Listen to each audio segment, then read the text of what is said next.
Okay, good evening, everyone. My name is Eric Kleinenberg. I am a professor of sociology and also the director of the Institute for Public Knowledge at New York University.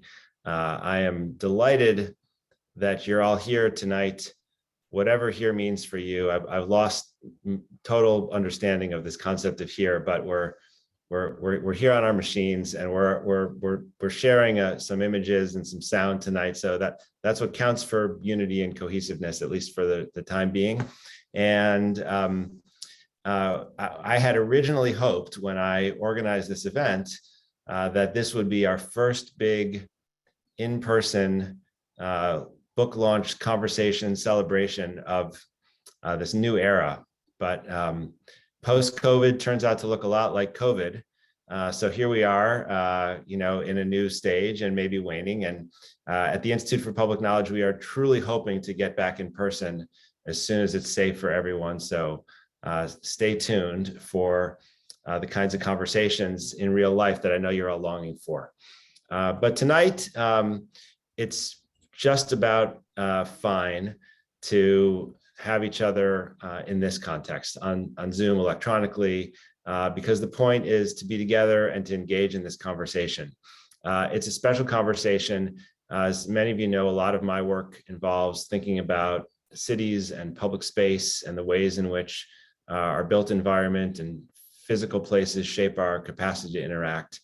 And I am lucky to be surrounded by interlocutors tonight who have done tremendous work in this area from very different vantage points with different research methods and different kinds of findings. And so we have a great conversation in store.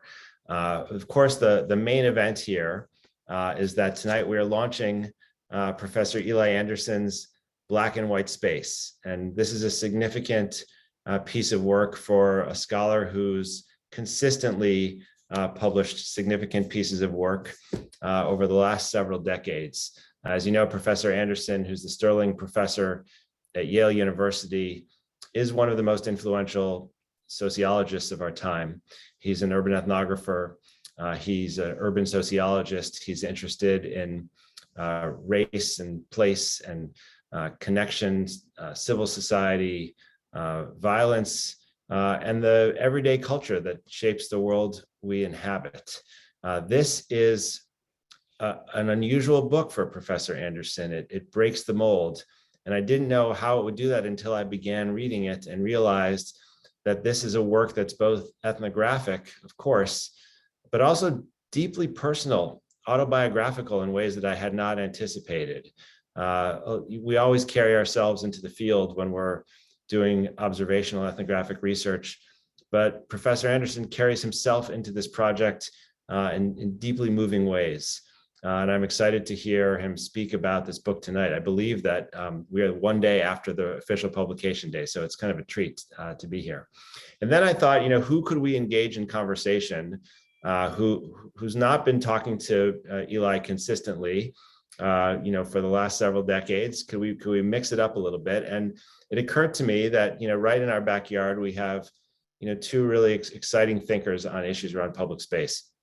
The first is Setha Low, who is a quite distinguished professor of anthropology, environmental psychology, director of the Public Space Research Group at CUNY at the Graduate Center. She was also president of the American Anthropological Association, and she is the author of a book that's coming out later this year from Oxford University Press called Why Public Space Matters.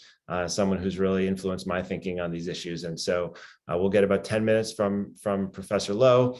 And then we'll get to hear from one of my colleagues at New York University in the Department of Sociology and also the Wagner School of Public Service, Jacob Faber, who is primarily a quantitative sociologist, but who's also very interested in the way in which Americans' history of policy making, of segregation, of sorting and racial violence has contributed to our kind of previous experiences with division and inequality, but also with the production of the world that we inhabit today. And Jacob is really one of the shining stars of our university now, and I'm excited to have him be part of our conversation tonight. So the format is Professor Anderson will speak. We'll get 2 comments, and I'm going to give Eli a little bit of chance to respond. Then we're going to open it up for your questions. So the way to do that is in the Q&A function at the bottom of your Zoom screen. We're 2 years into Zoom now, so you all better know how to handle the Q&A function. I don't want to have to give you advice on that. You should all be experts on Zoom. And the last thing I want to say is, those of you who've come to IPK for book events have heard me say this before. It has always been our practice and tradition that we have these great public events, gatherings where people will engage in really serious and intense and sometimes heated discussion. And then we break and go out into a common room and drink wine and kind of celebrate together. And we invite book vendors to come, and the deal is always that everything is free. Everything we do is free to you. We just ask that you don't let the book vendor go home carrying books. And so that's not really an issue in the same way tonight. But we are going to put onto the screen, as if you need our help, the links where you can get your own copy of Professor Anderson's Black and White Space. So, please stroke his author's ego and, let him see his Amazon rating soar tonight, or your support your independent bookstore. Anyway, sorry for saying so much, but I'm excited to be here. Let me turn it over to our panel, beginning with you, Professor Anderson. Thank you. Thank you very much for that, Eric. I want to start by reading the dedication page of my book. This book is dedicated to the memory of my mother, Carrie Bell Hull, who passed away from COVID in 2020, spring of 2020. And she taught me everything I know, and encouraged me every day to be somebody. And to my grandchildren, Eve, Isaiah, Arturo, and Soleil. And to my wife and best friend, Nancy Anderson, who has supported me unfailingly in every way. To write a book, you need a village. And I've had a village helping me throughout my career. And I want to mention just a few names of people who are so important to me. One is Bob Mueller, who is probably one of the savviest and most knowledgeable white men I know in terms of race. And we've had many conversations about issues of this book, and he gets it. He gets it. Another man is my late friend, Tom Gavin, and he gets it too. He got it. Passed away a few years ago, and I miss him all the time. And beyond that, Nick Hawthorne, a Black fellow I have known for many years, who engaged me and have conversed with me about these issues all the time. And Tukufu Zuberi is another one. He was with me at Penn, and we have discussed many of these issues a lot. So those are some people who make up my tribe, so to speak, of the village that has helped me through the years. And other people are named in the acknowledgments of the book, of course. As Eric said, this is in some ways a personal book, but it's also deeply ethnographic. And someone once said that as one goes about doing ethnography, one's own story is important, you see. And I think that's very, very true. And my new book, Black and White Space, builds on my previous works, including A Place on the Corner, Streetwise, Code of the Street, and The Cosmopolitan Canopy.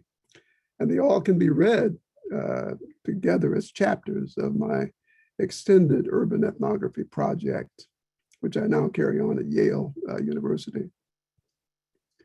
And this body of work, this body of ethnographic work, presents a clear and fine-grained portrait of how systemic racism operates in everyday life. Black and White Space is more directly an ethnography of the color line, Now, as W.B. Du Bois so presciently stated in 1903, the problem of the 20th century is the problem of the color line. In his day, the color line was bold and clear. Today, it has become blurred by putative racial progress.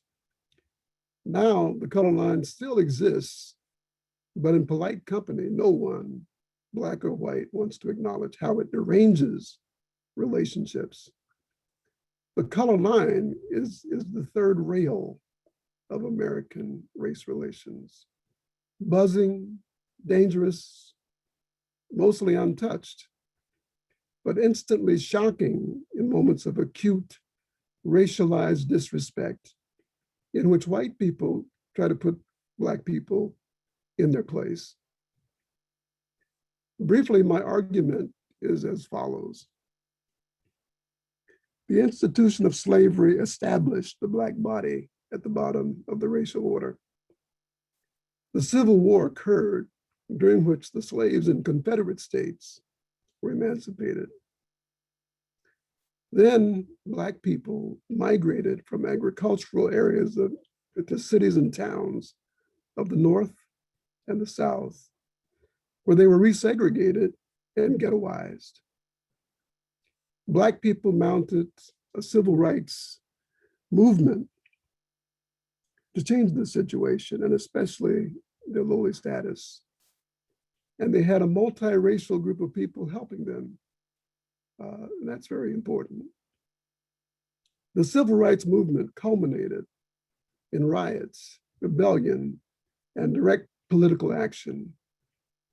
Thus, at the end of the civil rights movement, in part to cool out this turmoil, the government initiated a racial incorporation process by which large numbers of Black people made their way from urban ghettos and rural areas into settings previously occupied only by whites. The reception in these settings has been mixed. Many white people were supportive, but many others felt that their own rights were in some ways being abrogated, so to speak. And their own rights and privileges, I should say, were being abrogated by the inclusion of Black people. The United States may be desegregated by law now, but the country remains segregated by custom and preference. Overwhelming white neighborhoods, schools, universities, workplaces, restaurants, and other public spaces persist. Black people perceive these settings as the white space, which they consider to be informally off limits to people like them. Meanwhile, despite the growth of an enormous Black middle class, the largest in American history, many white people assume that the natural Black space is that destitute and fearsome locality so commonly featured in popular books, music, television shows, movies, and the news. Yeah. But the ghetto is a physical space. The ghetto has become like of prejudice and discrimination toward Black people.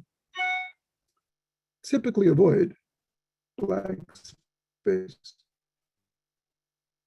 Black people are required to navigate white space as a condition of their existence. As Black people navigate the white space, they are burdened with a persistent deficit of credibility. They incur random disrespect and unfair treatment. And they've come to expect this.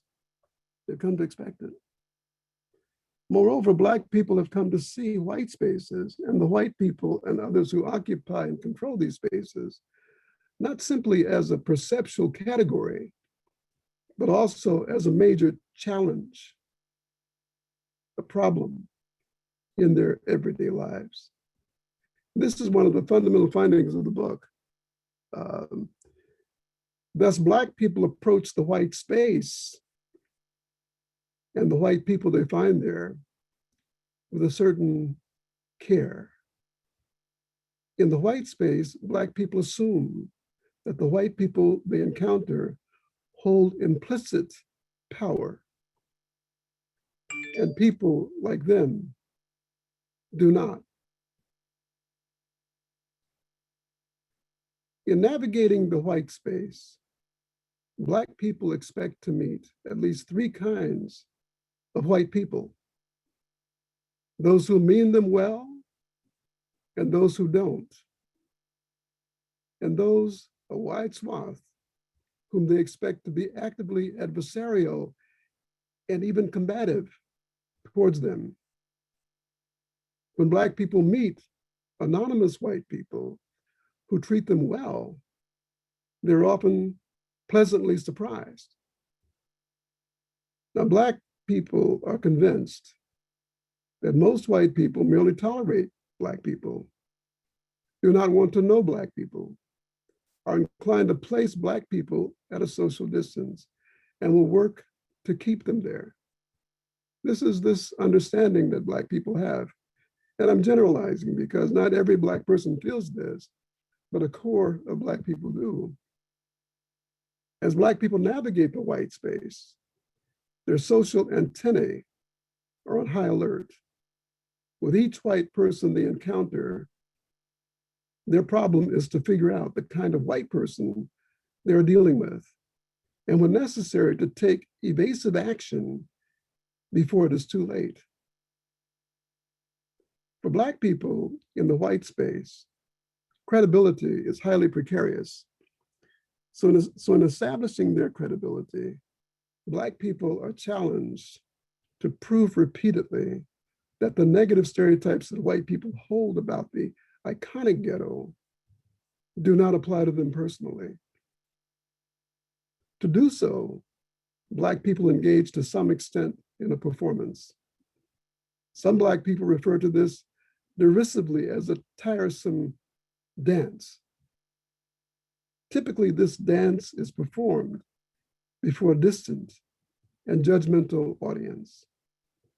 Distant because of the extant racial divide, and judgmental and often unsympathetic because the audience typically has its mind already made up about the Black person and the threat that this Black person is assumed to pose. When a Black person feels the need to demand respect or to be treated fairly, it is because they feel they've already been acutely disrespected or are about to be. In white spaces, Blacks are highly concerned about being respected because disrespect can telegraph for them in the white space. To be disrespected is to suffer what Black people call, I'm going to give a trigger warning here, and these are terms the people themselves use. And so I want to just be clear about that. To be disrespected is to suffer what Black people call, and I hate to say this word, I want to say in moment, but it's the nigger moment. The nigger moment tells Black people, you do not belong, and that their Blackness is unforgivable. The in moment is a moment of acute racialized disrespect. And oftentimes it comes out of the blue when you least expect it. Now, this is the essential condition of virtually all phenotypically Black people. The in moment is not class specific. It is random and it is persistent. One of my informants said, dodging racism in America is like dodging raindrops. If you walk in the rain, you're bound to get wet. You're bound to get wet. Now, my analysis has implications, important implications, I think, for the seemingly intractable racial disparities in our society, especially persistent poverty. Look, the reason some Black people are poor is because they are Black. Unequal educational outcomes for Black children A major reason is that they are Black. Crime among Black people, a major reason for recidivism, is because of limited opportunities to do something different. Major opportunities are limited is that the criminal is Black. Ditto for higher rates of unemployment among Blacks. They're higher because the people without the jobs are Black. And the employers and the other workers prefer to work with white people rather than Black people. Black people know these and other syllogisms very well as realities of their daily lives. Because of these realities, race-based anxiety is profound among Black people, regardless of class. They live with it at home, and when they navigate white spaces, it moves them and grows. But as I said earlier, white people typically avoid Black space. But Black people must navigate the white space as a condition of their existence. Thank you.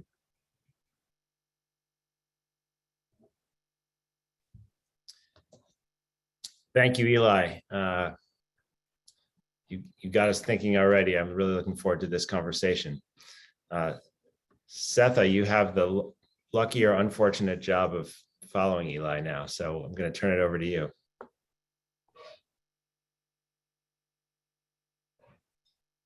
Yeah, I think you might be muted still. I am. Thank you so much. Thanks. I'm delighted to be here, and thank you for including me in this distinguished panel. And I hope I can add something to Eli's opening comments. Eli Anderson and I have a long history going back to our days at the University of Pennsylvania, where we shared a very gifted mentor, ethnographic mentor, Dr. Renee Fox. And we were distant colleagues, as I was in landscape architecture and anthropology, and he was in sociology. We were different kinds of ethnographers. Elijah's what I call a street ethnographer, focused on neighborhoods on the edges, including Powelton Village, where I lived, and the interaction of Black and white residents. I studied the social production and construction of public spaces in parks and plazas, and then exclusionary racial practices and what I've called niceness in gated communities, co-ops, and condominiums. Elijah Anderson has always been interested, I would say, I hope you agree with me, Elijah, with being Black and white space. While I have always been intrigued by how the built environment reinscribes racism, particularly through urban planning and architectural design, as well as private governance and financialization. As an anthropologist of space and place, I really appreciate Professor Anderson's use of the spatial, and maybe more specifically, the socio-spatial analysis as a theoretical strategy and methodology to understand and elucidate systematic racism. Enoch Page wrote very early on about white public space simply as a discursive space that excluded Black media, communication, and networking years ago. So while Anderson now is going a step further, arguing that white space is pervasive.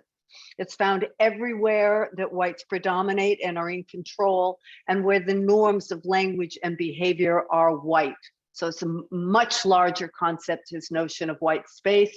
It is much more pervasive, and as he just pointed out to us, inescapable for Black individuals to avoid. It is the space of Philadelphia. Using Philadelphia as his ethnographic template, he portrays white space as a difficult, sometimes impossible, socio-spatial context for being Black, or as John Jackson, who is also at the University of Pennsylvania, being sincerely Black. And similarly, Black space creates discomfort and fear for white individuals. Anderson then uses his analysis to develop the concept of the iconic ghetto, that like Louis Wacon's model includes the desertification of services, resources, and goods, while at the same time encoding crime, violence, and poverty in one geographical location. Professor Anderson's thesis is that the iconic ghetto becomes a symbolic place, a spatial metaphor that becomes attached to Black people and populations, including individuals, regardless of context, regardless of whether a Black person is from the ghetto or is ghetto or middle class or upper middle class. Now, the historical trajectory that feminist geographers such as Catherine McKittrick or Sarah Haley trace from slavery to the plantation to prison and death is captured, I think, in this iconic ghetto of Anderson's ethnographic observation. This spatial metaphor takes on a kind of moral geography. Elijah, I think you really refer to this more as an absence of moral authority. I don't think you really call it a geography. That's a term that I've been using. That is based on phenotype and skin color. By comparison, this moral geography in my ethnographies of public space and gated communities includes the degree of racialization, purification of the space, and surveillance of the space by which others of many kinds can be identified, and then the financialization of this moral geography. Instead of seeing Anderson's white-Black space, I understand a kind of placemaking as also embodied, but based on a kind of governance or absence of governance, be it public or private, the degree of control, the permeability of boundaries, the degree of purification, and the degree of surveillance and policing. Much more of a model in which it's constantly that these spaces are constantly being made and remade with a variety of processes. Anderson's model, as I see in this book, moves from the Black space to ghetto to symbolic icon to iconic ghetto that then attaches to individuals, both affectively, physically, and I think, again, Elijah, do you agree, morally? Mine is one much more progressive racialization and the emergence of what I've called security scapes and a fragmented urban fabric of architectural, affective, technological, and environmental infrastructures that restrict and constrain social relations, circulations, meanings, and communication. Again, so how come we come up? I mean, I think then the question emerges is, how come these very different images? And that's where I want to really address ethnography.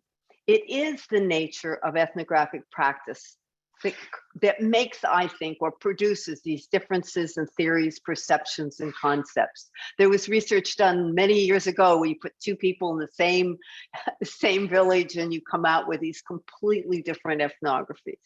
And I think it's the power of the method that allows us to define, conceptualize, and be creative with things as we experience them.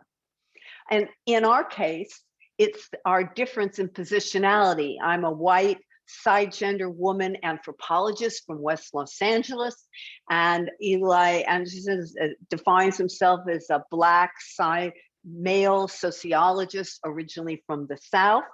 That provides both the richness and the dilemmas of fieldwork. Anderson's vision is from a difficult city. I've lived in Philadelphia. I think it's a really difficult city that doesn't seem to change or very slowly. I've called it a dualistic racist city invested in its racial inequality. I work in Latin America, Texas, New York, and Nairobi, where understandings of being Black or brown or other are distinct and vary, while the processes that I'm looking at might not. Would Anderson's findings be different if he had talked to more women? That's one question, What if you've been able, Would there have been more portrayal of resistance in the home, as we found from a Black female ethnographers, such as, say, Amy Cox, or who is now your colleague? I don't know. Would I have found less fear if I had talked to more men in gated communities? I did talk to men, but both men and women, more women. If I had been Black and trying to interview racist women about their views of why they lived in gated communities, what would I have found? Ethnography always has this inherent level of analysis problem. We do individual interviews, we do have individual relationships, and we are often trapped by our subjectivity. And yet at the same time, we strive to generalize to larger groups and concepts. The argument for ethnography, and I am deeply an ethnographer, is that there are insights that can only be found through ethnography, such as Elijah's wonderful chapters on the social world of the car wash and the gym. Those were really my favorite chapters. Without participant observation, we wouldn't know what it feels like to be a middle-class Black man living in a gentrifying neighborhood. We would simply not have that insight. And what it feels like to be a white liberal woman living inside a racist and anxious gated community. These insights are rich and deep, but they're also limited. And they can develop flaws when generalized outside the people and places we work with. And I think that's something that I would like to discuss. But I want to add that ethnography is changing. It's now more multimodal, hybrid, even virtual. It employs representations of people we work with, and we now collaborate and write with interlocutors, providing a much more multivocal ethnography that captures the complexities of contemporary realities. My final point is, in rethinking the book, Elijah, I think one of your most important contributions is rethinking Julius Wilson's insider-outsider dilemma. And I believe he also was a colleague of yours. I think it gives us you are proposing a very different way of thinking about the outsider position.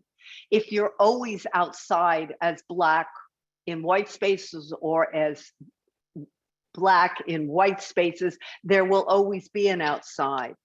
Can ethnographers in this scheme, in this thing, ever be truly inside, except inside ourselves looking out? On the other hand, without ethnography, would we be able to learn about the affective, embodied, and experiential dimensions that you so keenly present? And wouldn't they be lost? So my question to you is, with those limitations and those strengths, where do we go from here? Terrific. Thank you, Professor Lowe. It's not a night with Eli Anderson if you don't get to spend at least a little time talking about ethnographic method. And so I appreciate you for bringing that into the seminar. We always need to get a little bit meta.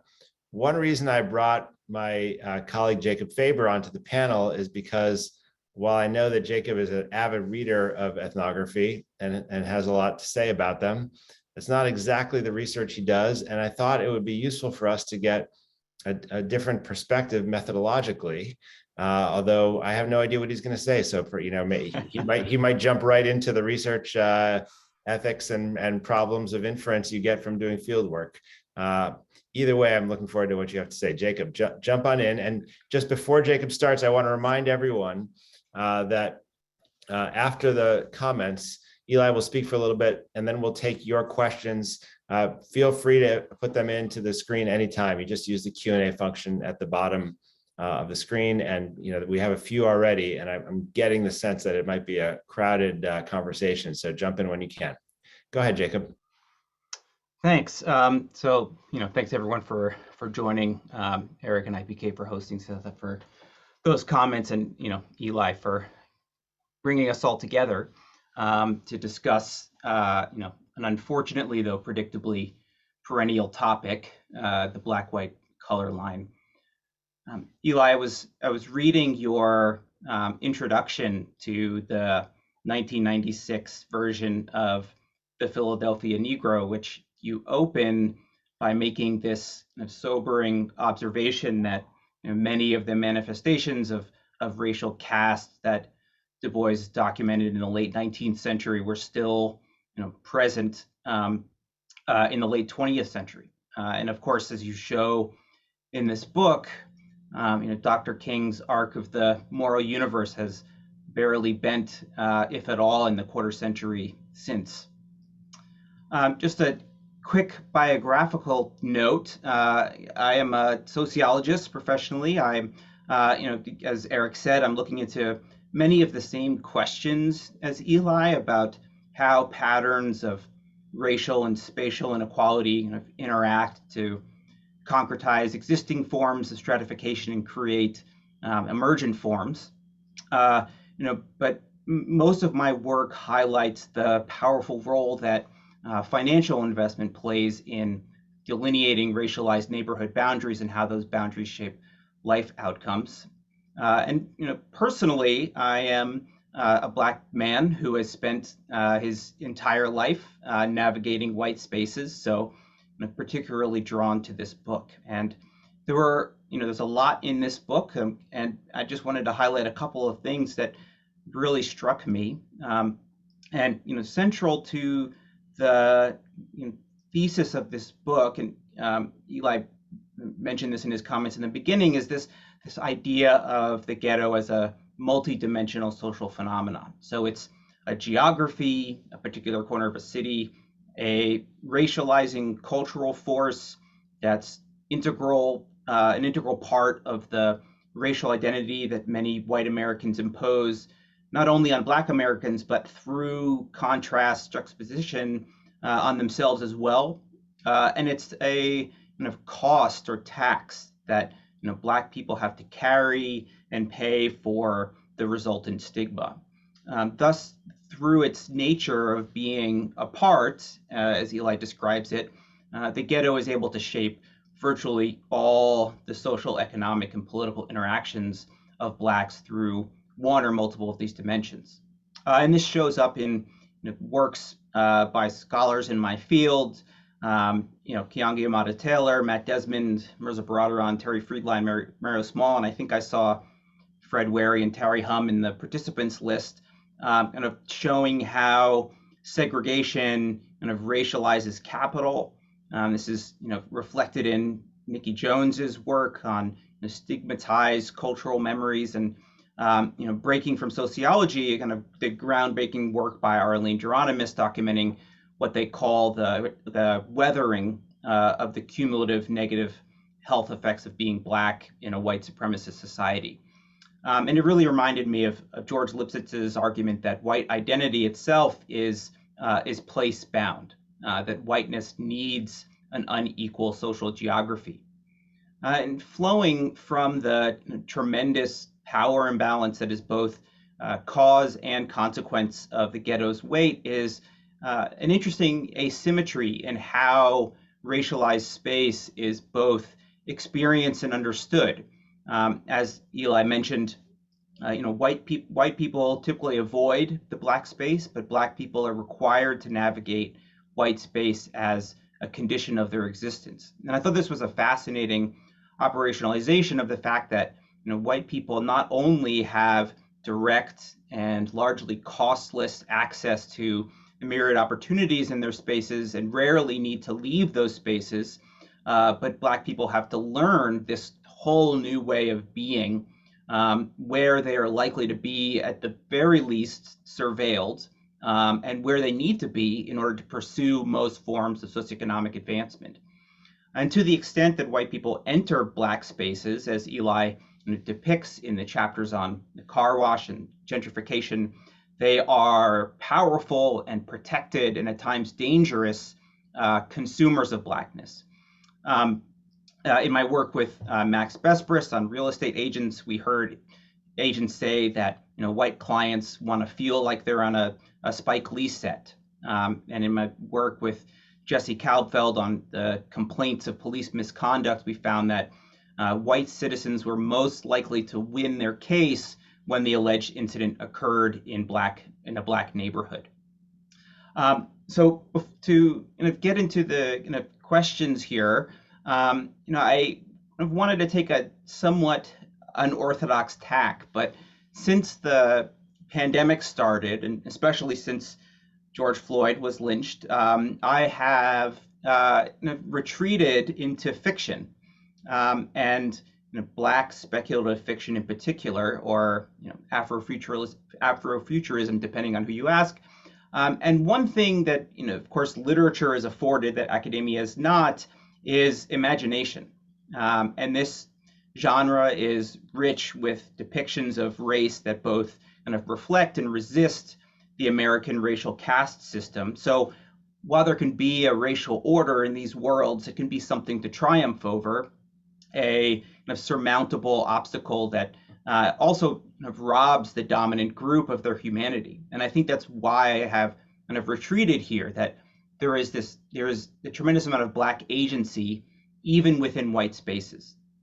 There's this really great short story by Octavia Butler called The Book of Martha, about a Black woman who meets God. And when they first meet, Martha sees God as a white man. And she asks God about this, to which God replies, "You see what your life has prepared you to see." And the conversation goes on, in which God asks Martha to complete a task that I won't spoil. But as they talk, God's appearance changes eventually to that of a Black woman. And Martha remarks on this, saying, I just thought that I had already broken out of this mental cage I was born and raised into. And God replied by saying, if it was truly a cage, you would still be in it, and I would still look the way I did when you first saw me. So turning to your book, where do you see Black agency and resistance? Where do you see productivity and abundance in Black spaces? Do you see kind of racism today as Martha does as a cage, or as the author Octavia Butler does as a kind of breakable habit? I'd also like to hear your thoughts on, and this is, of course, speaking beyond the book, but on Black spaces that are not the ghetto. In the conclusion of the book, you share these experiences of racism in Edgartown, Martha's Vineyard. And I've gone to the vineyard every summer for 35 plus years. So I had two immediate thoughts once your story began. One is, I know exactly where this is going. And two, the thought of Edgartown kind of compared to Oak Bluffs. Edgartown being a place where there are lots of American flags waving on porches, and Oak Bluffs being this historic Black vacation spot. So just quickly kind of tapping on fiction again, I was drawn to, or kind of thinking of this excerpt from Colson Whitehead's semi-autobiographical Sag Harbor book, where he is kind of describing his kind of existence there, and as it compared to being a Black kid in a white space. So it's his quote: "There was summer, i.e. when they're in Sag Harbor, and then there's the rest of the time. During the rest of the time, you could find my brother and me modeling gear from Brooks Brothers Young Men's Department, smart Oxford shirts, for example. The elementary school we went to required us to wear jackets and ties, so we did. The ties as a species were clip-on. We had one blue blazer and one beige corduroy jacket apiece, rotated over gray slacks and khaki pants. What did we look like, walking down Lexington across 62nd Street side by side on our way to and from school? I remember one day in the 7th grade when an old white man stopped us on a corner and asked us if we were sons of a diplomat, little princes of an African country, because why else would Black people dress like that? What did we look like? I don't know, but his question wasn't something that we'd ever be asked in Sag Harbor. We fit in there. So I'm just curious how you think these kind of places of Black refuge fit into this dynamic of Black and white spaces. And thanks again. Thank you, Jacob. That was great. When when I asked my sophisticated, quantitatively minded colleague, Jacob Faber, to weigh in on public space, I didn't know that he was going to come up with the Afrofuturist fiction line. But I'm so glad you did. And it was interesting, Professor Faber, as you were speaking, it reminded me one of the things that I miss about all of us being together in physical space, where you kind of break out of the formal roles that you're assigned in the world, and that we express parts of ourselves informally that I think get us to a deeper place. And I appreciate you, taking our conversation there tonight, even though we're here on the screen. So Eli, I'm going to turn it over to you and give you a chance to respond to the two panelists. And then we already have a lot of people lining up in the Q&A and some terrific questions there too. So we're going to have a busy 15 minutes. Eli, you're still muted, so we got to unmute you.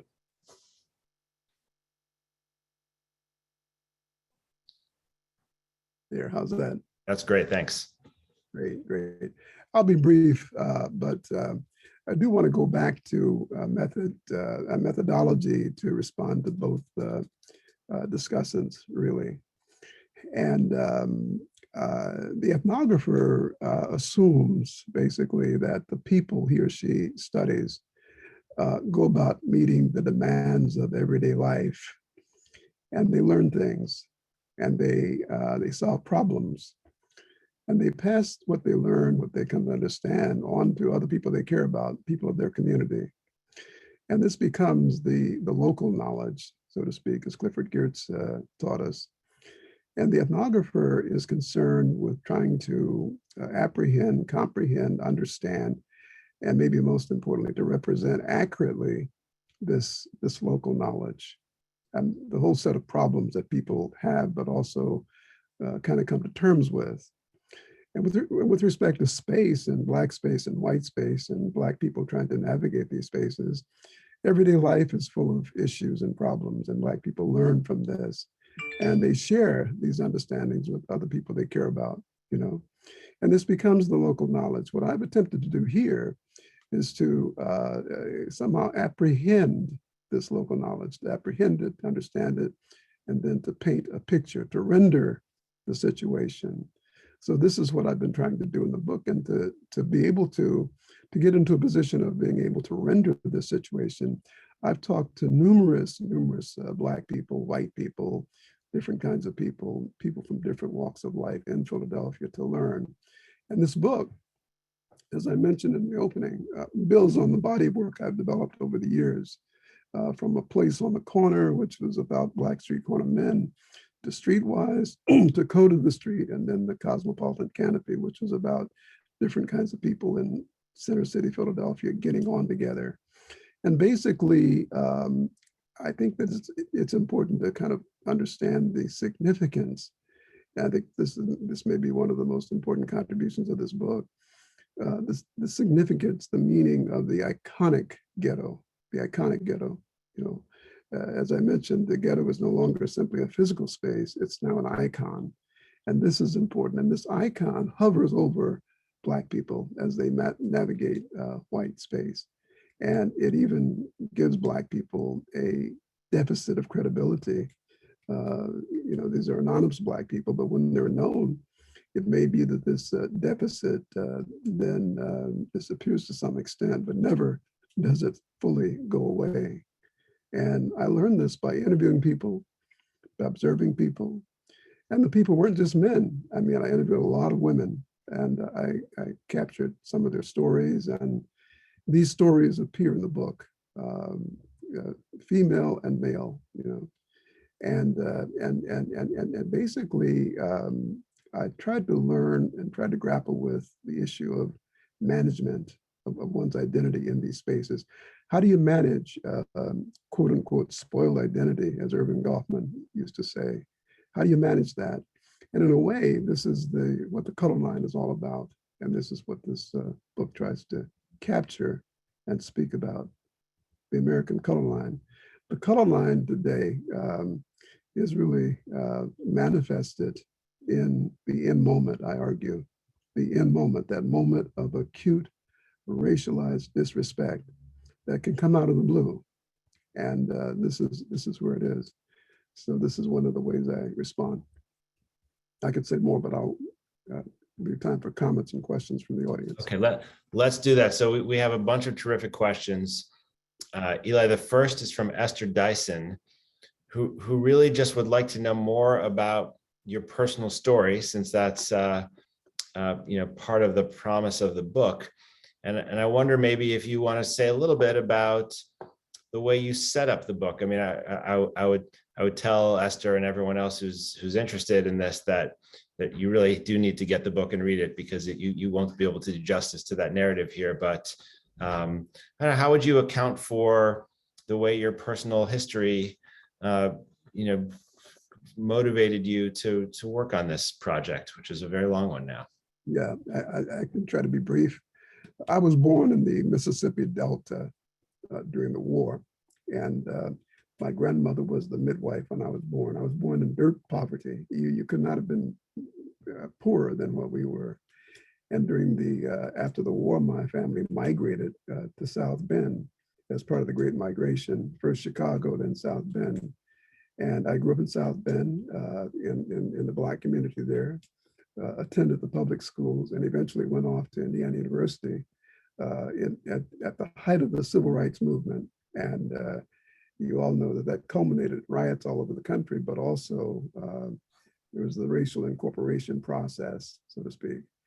And I was part of that. And so at that point in time, the larger society was trying to really bring Black people in, bring Black people into the system, so to speak. And I was part of that. Now, the book, to some extent, speaks to that experience. It speaks to that experience, but it also speaks to the issues that Black people have in these spaces. And as a result of this incorporation process, I mean, there were many, many, white people who were very supportive, to be sure. But there were many others who basically felt that their own rights were being abrogated, by the inclusion of Black people. And that was a minority of people at the time. They were much more interested in social peace and all. But that group over the years has grown, and now it's a political force that is setting the stage for restrictions to immigration from colored countries, that is, but also restrictions on voting rights in this country, Black people in particular. So all of these, this is part of the ways in which the backlash is working, so to speak. The book alludes to this and brings it into some. I won't spend the whole time speaking. Now, Eli, for me, one of the really memorable moments in the book is when you recount this job you had working for a small business that was a white-owned family business that fixing typewriters. And this is a family that really loved you and included you in a lot of things, including their vacations, and trusted you with all sorts of responsibilities. But you also had the end moment with the man who was your boss and friend and mentor, and it was a very powerful scene. And there are many moments like that in the book. Let me go to the next question from Leslie Richards. This is another issue that you treat in the book, but maybe spend a few moments on it now. When gentrification occurs and spaces are changed from Black to white, how is the exchange between the two groups changed? Well, I mean, one of the things that happens for white people who move into gentrifying areas is that the property values go up, you see. And one of the reasons for this is the fact that white people can use their skin as capital, white skin as capital. This is one of the points I make in the book. And so white people can move into a slum, but if there are enough white people moving in, the property values go up. And this doesn't happen in Black communities, in part because Blacks operate in a restricted housing market, so to speak, in general in the old days. And white people typically operate in an unrestricted market. In other words, they can sell their properties to whatever the market will bear. Not true with Black people, not until gentrification occurs anyway. Eli, we have a question from Ellis Coase, one of my favorite writers and influential intellectual on issues around race and class in this country. And he asks if you could share your observations on generational differences in how Blacks navigate white space. Yeah, I think it's complicated, to be sure. And my generation, and I know Ellis, he's a friend of mine, uh, of our generation, we were part of the incorporation process. We were some of the first people to move into some of these white spaces, so to speak.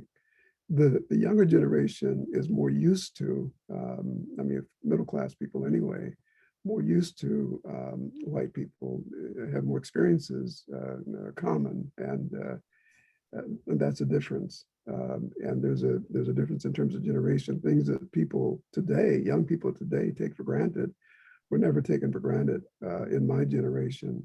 So there's a sense in which the generational issue is laid out in the book, and that is an issue that I think one can learn from with respect to the book. And I point out that this in moment, the so-called American color line that I'm talking about, is not peculiar to the older generation or the new generation, to the extent that people violate the norms of the system with respect to race.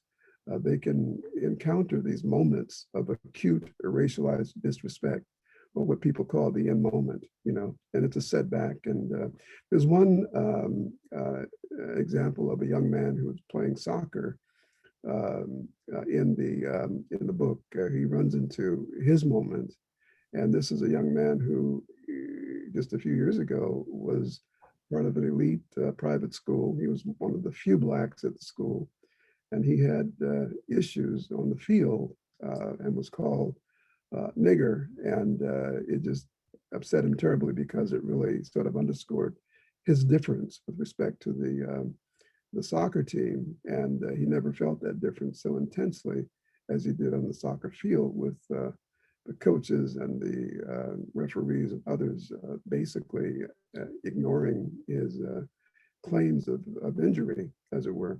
Anyway, that's in the book, and there are these differences.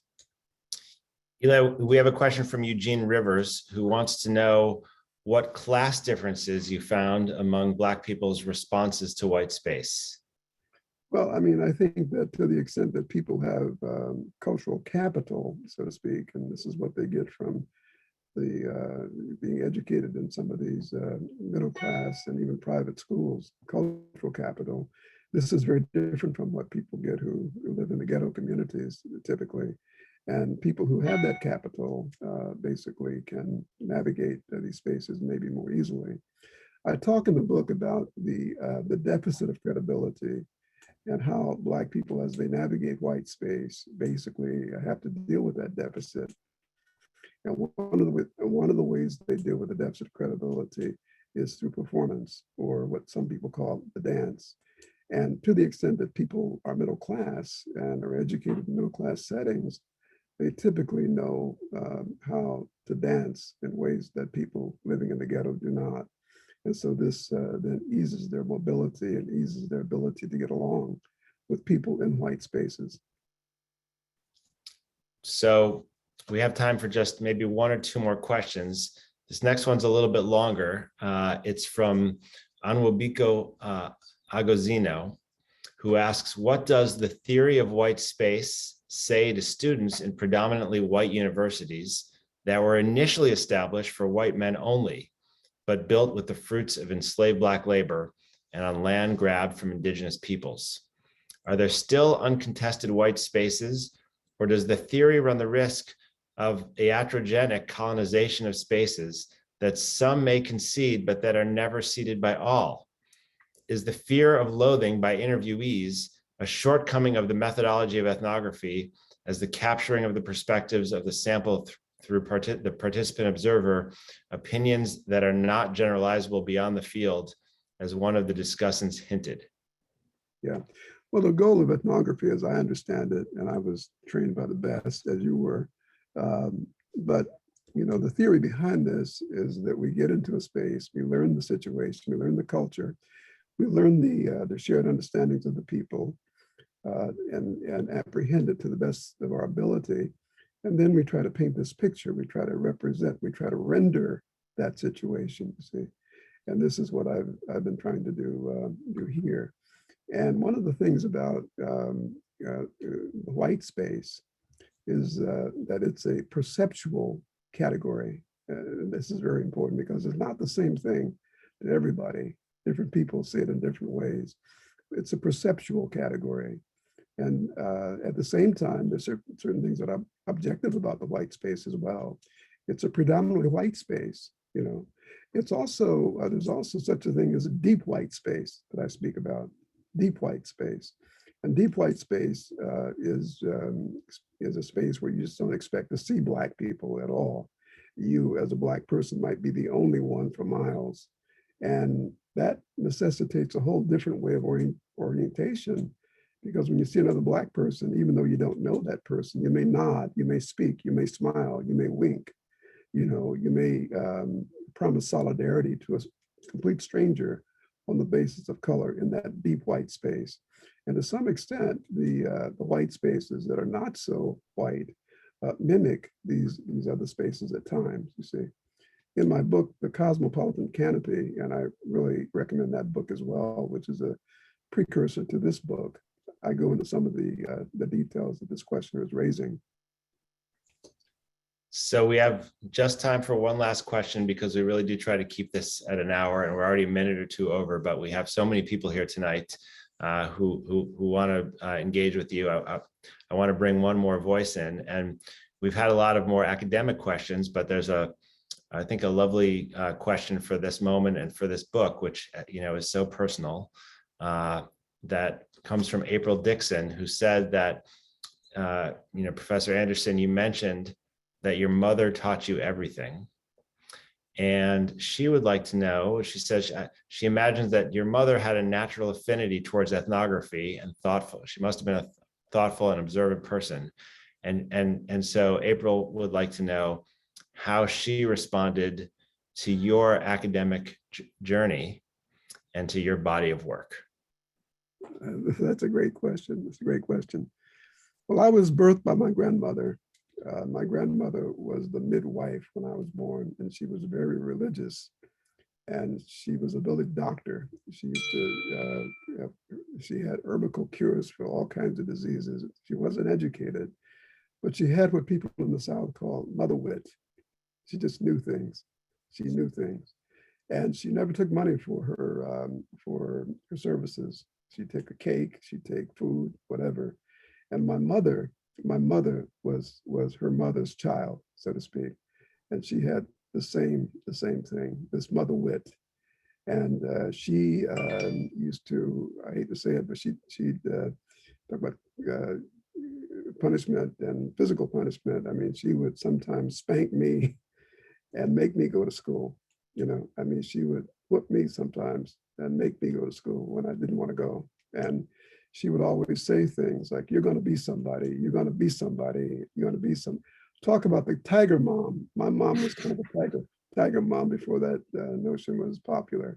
But she had this notion that I was going to be somebody. In fact, she said this about all of her kids. You're going to be somebody, you're going to be somebody. And with that kind of direction, that push, you know, I amounted to something. I mean, I began at the very bottom of the system, and now I'm operating at the so-called symbolic top. And I've taken notes along the way, and those notes basically are laid out in this book, and it tells the story. But my mother is with me every day. She's with me every day, and she was very proud of me. And she passed away, as I say, last April 2020 of COVID, and she was 96 years old. And she'd be very happy to be here right now, I'm sure. I can see her and feel her presence. Thank you. Well, Eli, thank you for sharing that with us. Thank you for sharing your ideas and over the years and this book with us. Thank you to Professor Setha Lowe and Professor Jacob Faber. Thanks to Zari Lum and Sam DeJohn from the Institute for Public Knowledge. And thanks to all of you who've taken time to be with us here tonight. Again, I'm going to encourage you to go out and try to get yourself a copy of this book from University of Chicago Press, if you can. And for those of you who are new to IPK, welcome. We have all kinds of great events here online in the next few weeks before we hopefully get to be together in person. Our next event next Monday night is a book conversation with Guobin Yang, who's written an incredible book about the Wuhan lockdown, based on diaries from people living through the first months of the pandemic in Wuhan. And we're really looking forward to that conversation as well. So once again, lovely to see all of you, even if it's in this reduced form, and we all hope to be together in person soon. Congratulations, Eli. Nice to be with all of you. Thank you. Thank you.